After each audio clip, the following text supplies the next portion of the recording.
Hello అండి అందరికీ. అమ్మ చేత్తో ఏం చేసినా అమృతమే కదా! అందుట్లో నా అమ్మ దగ్గరే ఉంది. సో, నా కోసం పంపించిందనమాట ముద్దపప్పు, చక్కెర పొంగలి. క్షీరసాగర మందం జరిగేటప్పుడు ఒక అమృతం చుక్కేమన్నా అమ్మ చేతికి తాకుంటుంది. అందుకే ఏ బిడ్డకైనా సరే అమ్మ చేతి వంట అమృతంలానే అనిపిస్తుంది. చాలా అంటే చాలా టేస్టీగా అనిపిస్తుంది. మనం ఎంత బాగా వంట చేసుకున్నా కూడా అమ్మ చేతి నుంచి ఒక పప్పు ముద్ద తిన్నా కూడా చాలా బాగా అనిపిస్తది కదా!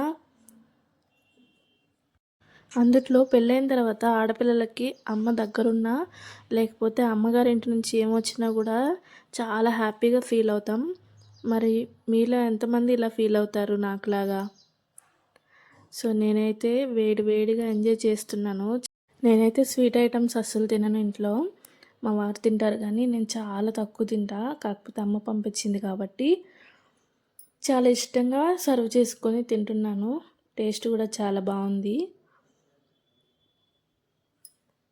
అమ్మ చేతి ముద్ద మీకు కూడా రుచి చూపించాలని చెప్పి మొదటి ముద్ద మీకే పెడుతున్నాను. ఎలా ఉందో రుచి చూసి కామెంట్లో చెప్పండి. ఇంకా మంచి మంచి వీడియోలు తీయడానికి నాకు సహాయపడుతుంది. మీకు పెట్టిన తర్వాత నేనైతే తిన్నాను. వీడియో స్టార్టింగ్లో నేను చెప్పాను కదా, అమృతంలా ఉంది.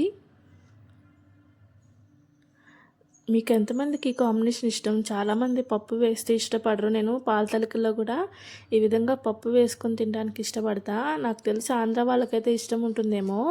మా వారు రాయలసీమ కాబట్టి ఆయనకైతే అస్సలు నచ్చదు.